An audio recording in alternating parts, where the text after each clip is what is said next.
Hi everyone and welcome back to Chess for Charity.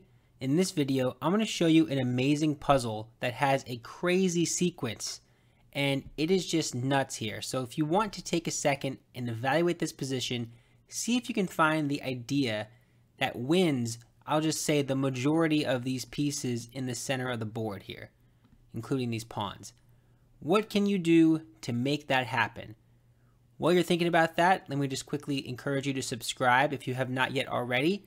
Half of the income that I earn in this channel goes directly to charity, so liking, subscribing, all of that stuff is greatly appreciated.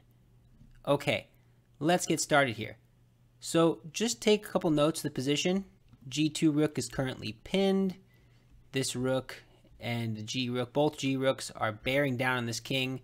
This queen also intersecting here. It looks like black's in some trouble, but really, there's only one move that wins this game for white. What is that move? So if you want to take one last second, I'm going to show the answer just now. So let's see here. The winning move is rook h6 check. And you might go, okay, I'm checking the king can't move, so it has to be captured. And that's true, only move. Okay, now what's the big idea here? And this is where the fun begins. This queen is going to make use of all of these checks because the king, being cut off by the rook, is only oscillating between h7 and h8. Let's see this in action here. So the first move is queen a8 check. Okay, nothing really can be done except, if you throw a piece, I'll just take it like this, if I can do it like that. If you throw a piece here, I'll just take it, right? Throwing a piece in front is not going to do anything. Instead, you're going to have to move the king back and forth. Great. King h7. So what do I do here? Do I want to just get a draw and just go back and forth? Is that what I'm trying to say?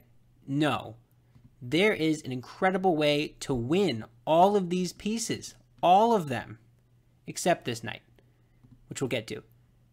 Queen b7 check.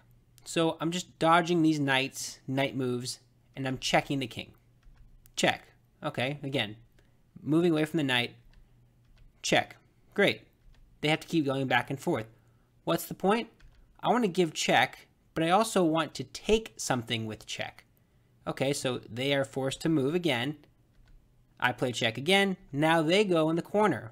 That allows me to take this pawn with check. Okay, great. Check. Wonderful. Do I take anything here?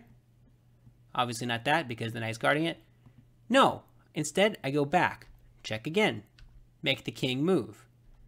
Check again, make the king move. And look at the way that these moves are coordinated. So I move backwards again, I move backwards again. And why am I doing all this? Because I want to take this knight with check. Look at that maneuver, just really quickly. Look at the way I'm doing that. I was here, and I went all on these light squares to get that last move of check and take the knight. Wonderful. With check, by the way. Okay. Check again. What's happening? The king has to go back, right? Of course. Let's repeat that process. Move on the light squares, avoid the checks. Okay. Now that I was able to get to this square with check, I take that pawn. Check again.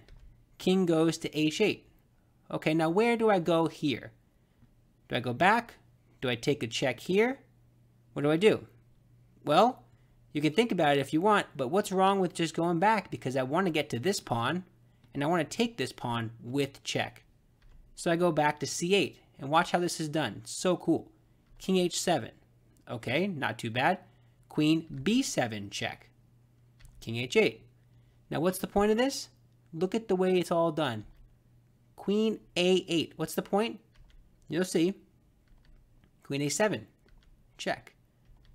Now I get to this square, which allows me to give a check, and after the king moves, I can play queen d3, forcing the king back. Now I get this pawn with check.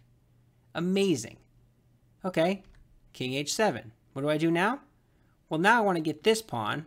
So instead, I can't just take it. Well, I could just take it, but that's not going to be a good move because they would be able to take my rook. Okay, check again. Do I want to take here? No, because that will lead to a draw, like this, I think. Let's look at that. If I take this, what happens here? They promote to a queen. I have to block. I might even have to just take that. Yeah, queen takes g1. I'm looking at the engine and making sure that I'm not crazy. And then queen g6 check. Yeah, this will be a draw. Right? Pretty cool. Okay. So don't take the bishop. Instead, you want to keep the checks alive. So check again. Now look at the way I'm making use of the geometry here. I've been making use of all of these squares. It's amazing. Okay. Check. How many times have I said check? Can we get a count? Okay. I take that pawn with check again. And now, we're close to the end here. Now, I play another check. And finally, after all these moves, I just take the bishop.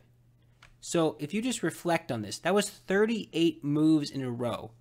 That was 38 moves of me just check, check, check every single time. So from this position, what am I threatening? Well, it's white. You know, white just took this. It's black to move. So what? They're going to check me. I just block if they do. What am I threatening? So let's just say you make a waiting move. Maybe you want to just kind of hold everything together. I don't know. Here. Well, that's not a good idea because I'm threatening here, right? So maybe you try to hold it this way. Sounds good, but I have this check, and now you can no longer oscillate, which means you have to give your queen up in this direction, right? See what I'm getting at? So really, in this position, after I take the bishop, the best move, queen c1, and you have to give up your queen. And just to make things even cooler, just to show the point, the computer is saying king h7. Look at this move. Bang. The queen, it just shows the power of the queen in this position. And I don't think I have to take it any further than this. You just take right here. This is a very obvious win for white. Computer is saying mate in 5. If you want to have fun with that, feel free. I always find it a little fun to try to find the optimal number of moves in these positions. But that is it. Just from the beginning, look at how much just geometry the queen is utilizing. First, you sacrifice that rook, which is already just amazing. And then you give up all of these checks. Look at this, all of them. So in fast motion here, we'll just go a little quicker. All these checks, making use. The queen dances around. This is awesome. So hopefully you enjoyed it. If you did, like the video, subscribe. All of that stuff helps me out so much. And if you do, maybe one day you'll get a game like this, and you can win by taking all of your opponent's pieces, making use of the geometry. But yeah, that's it for now. Thank you so much. Bye.